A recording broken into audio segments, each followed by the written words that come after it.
उनके पास कितना जमीन बचेगा? नहीं बचेगा, क्योंकि यहाँ के ओरिजिनल जो लोग उनके पास पैसा नहीं है, उनके पास रिस्क नहीं है। वो आउटसाइडर लोग दुनिया भर का पैसा लगाएंगे। हमारा जमीन का रेट भी उन्होंने बढ़ाया है, हमारी जमीन का रेट भी उन्होंने बढ़ाया है।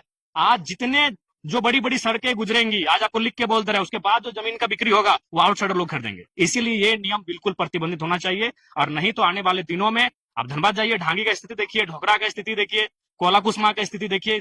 धनबाद के जितने गांव हैं जो आज से 25-30 साल पहले गांव के नाम से जाने जाते थे, जहां वहां के लोग रहते थे, आज आप सर्वे कर लीजिए, उनकी आबादी 15 से 10% हो गई है। सारा जमीन खत्म हो चुका है। ये बहुत बड़ा, मतलब हमने एक समय आक्रमण सुना था कि पड़ोसी राजा आक्रमण करके हमारी जमीनों को कब्जा करता था। इस बार आक्रमण नहीं होगा, इस बार अतिक्रमण होगा। नाम बदल चुका है। पहले आक्रमण होता था, सिकंदर ने आक्रमण किया था, मुगलों ने आक्रमण किया था, अंग्रेजों ने आक्रमण किया था। इस बार अतिक्रमण होगा। तो क्या जयराम तो डंके की चोट में अभी भी कह सकते हैं कि हम पूंजीवाद और जो बाहरी भीतरी का जो खेल है राजनीति उसी पे राजनीति करेंगे? नहीं, हम सच्चाई पे राजनीति करेंगे। हमारे लोगों का जो हिस्सा है उस हिस्से को बचाने पे राजनीति करेंगे। हम बिहार नहीं गए पटना एक बित्ता जमीन खरीदने के लिए, और ना हम झांकने गए हैं। हम कलकत्ता नहीं गए हैं 1 इंच जमीन किसी कब्जा करने के लिए। हम भुवनेश्वर कटक नहीं गए किसी का 1 इंच जमीन कब्जा करने के लिए। लेकिन वहां से आने वाले लोग अगर यहाँ कब्जा करेंगे तो हम जरूर बोलेंगे। वोट देना या ना देना अलग विषय है, हम वोट की राजनीति करने कभी नहीं आए हैं। हम यहाँ की जो जेन्युइन मुद्दे उसकी राजनीति करने आए हैं। लोगों को योग्य लगे, लोगों ने हमें विधायक बना, 5 साल हम देखेंगे, लोगों को योग्य नहीं लगेगा, हमें नहीं चुनेंगे। हम कभी डरा धमका के नहीं आए हैं कि अगर आप हमको भी वोट नहीं देंगे तो आपका काम बिगाड़ देंगे। अभी बहुत सारे लोग ऐसे आए थे, चूंकि अब मान के चलिए यहाँ के जो विधायक हैं वो अभी आज जो पूर्व विधायक रहे, जो भी रहे, पड़ोस के विधायक रहे, आज जितने भी विधायक रहे, वो जनता के बीच आप जाके ओरिजिनल पूछिएगा, वो कहीं ना कहीं जो लोग उनको वोट नहीं करते हैं उनसे वो एक टेंशन का भाव रखते हैं। हमारे एक मित्र हैं, उन्होंने कहा कि हमारे घर में केवल मोदी का फोटो था कि 2 साल हमारा काम नहीं किया था, क्योंकि वो विधायक जी जेएमएम पार्टी से थे। तो इस तरह के बहुत सारे विषय आते हैं। हमने अपनी काबिलियत पे जनता से वोट मांगा है, जनता ने हमें काबिलियत से वोट दिया है, 5 साल हमें अवसर दिया है। अगर 5 साल उन्हें ठीक लगेगा वो अगला बार भी हमें वोट करेंगे, नहीं लगेगा अपने आप में गिरावट आ जाएगा। लेकिन जयराम जी, सामने नगर निगम का चुनाव है, अगर ऐसा बयान देंगे तो आपके वोटर्स करते जाएंगे, जो बाहरी खास करके यूपी। देखिए, वोटर्स कटे वोटर्स बढ़े उसकी कोई परवाह नहीं है। झारखंड के लोगों का अस्तित्व बचे इसकी परवाह है। हमारी उम्र क्या है? आज 30 साल हम हो चुके हैं, 60 साल के बाद मर जाएंगे। लेकिन झारखंड के लोगों का भविष्य 60 साल के बाद क्या होगा उसकी हमें चिंता है। एक वो जमीन नहीं बचने जा रहा है। अब कोई यहाँ अपराजय नहीं होता है, हर किसी को एक दिन यहाँ हार के जाना पड़ता है। लेकिन अपनी जीत के डर से कि हम हार ना जाए चुनाव, हम किसी गलत नीति का समर्थन कर देंगे क्या? हमको धनबाद का सांसद समझ लिए हैं कि चुनाव के टाइम हम लोकल का बात करेंगे, चुनाव जीतने के बाद फिर हम इंक्रोचमेंट करने वालों का समर्थन करते? हार जाएंगे, चुनाव हार जाएंगे, उससे क्या होगा? झारखंड के लोगों का जीत हो, क्यों भाई, क्यों स्वीकार करेंगे बताइए आप? आज देखिए ना, यही बगल में बैरमचंद्रपुरा है, यहाँ के लोकल लोगों का क्या स्थिति जाके देखिए। जयराम जी अकेले एग्जाम्पल के पेश करने के लिए आए थे, लेकिन काफी हद तक वोट मिला और सक्सेस नहीं कर पाए, तो आगे भी प्रयास कीजिएगा, क्योंकि वोटर्स तो इस प्रकार के बयान से और इस प्रकार की विचारधारा से नहीं जीता जाता। नहीं, देखिए स्पष्ट है, वोटर जो जेन्युइन जानते हैं वो हमारे साथ है, चाहे वो किसी राज्य के रहे। हमने कभी ये नहीं कहा कि हम यहाँ से चले जाए। हमारे लोग महाराष्ट्र में रहते हैं, लेकिन आप ये जानिए कि महाराष्ट्र में हमारे लोग किस भाव से रहते हैं। महाराष्ट्र में मराठी प्रथम, गुजरात में गुजराती प्रथम, तो झारखंड में झारखंडी प्रथम। जो आते हैं रहते हैं वो दूसरे, अपने आप को दूसरे में गिने। तो क्या पेमेंट 3-4 लाख रुपया मिला, चप्पल नहीं ले पाए? देखिए, सवाल चप्पल का नहीं है। एक बात और आपको, 100 रुपया का चप्पल मेरा नहीं है, आपका भी नहीं? लगभग सुनिए, क्योंकि हमको लगता है चप्पल बहुत जल्दी मेरा भुला जाता है। इसलिए भुला जाता है कि मान के चलिए कहीं आप इतना भीड़ है, और जाहिर सी बात है उस भीड़ में आप किसी मंदिर में प्रवेश कर गए, आप किसी महापुरुष की मूर्ति में माला चढ़ाने चले गए, स्कॉर्पियो में भी कभी कभी आप चले गए, तो इलेक्शन के टाइम होता है मैं अभी भी, तो उसमें क्या होता है कि नीचे कोई चप्पल खोजेगा तो फिर कोई अपना दे दिया, ये किसका है भी हमको नहीं मालूम, बड़का गांव में किसी ने दिया है। बड़का गांव से जिल करिए हम बोले तो। और आज के डेट में एक बात याद रखिएगा, अगर राजनेता जब तक मोह माया से दूर नहीं होगा, अगर वो अपना, तो जाहिर सी बात अपना बेटा के प्रति मोह रखेगा, अपना पत्नी के प्रति मोह रखेगा, तो सारा उसका जो माइंड है वो तो प्रॉपर्टी में चला जाएगा कि हम कैसे दाएं बाएं करके प्रोटेक्ट, किसी छुपा थोड़ी है।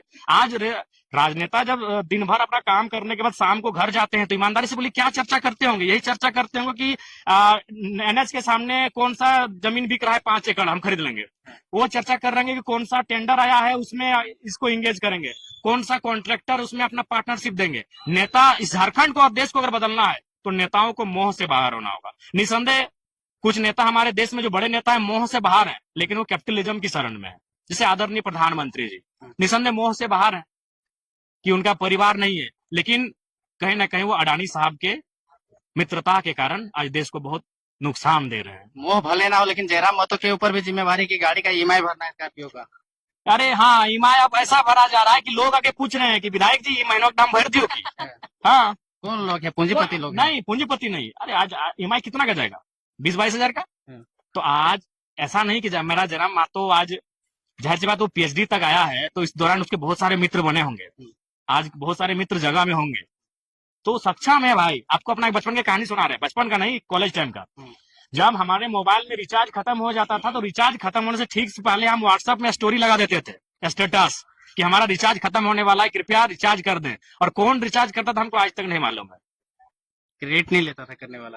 कोई क्रेडिट फंड किया, कोई नहीं किया। एक बार हमको याद होगा, आपको भगत सिंह का टी शर्ट पसंद लगा था, हम डाल दिया स्टोरी कि हमको ये पसंद है। तो फिर हमारे एक पोड़िया के अजय भाई हैं, जो शायद दुबई या कहाँ रहते थे, वो पैसा भेज दिए।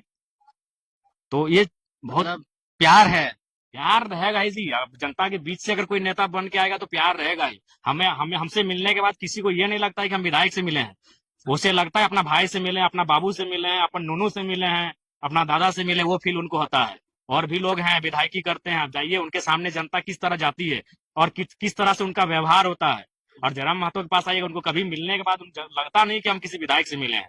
अपने वाणी पे अटल रहेगा। आने वाले 5 साल या चुनाव के बाद में जब नेता मंत्री पद वगैरह मिल जाएगा तो नहीं ना बदल जाएगा। देखिए, अगर हम जिंदा रहेंगे तो इस राज्य के मंत्री रहेंगे, आज आपको क्लियर कह देते हैं।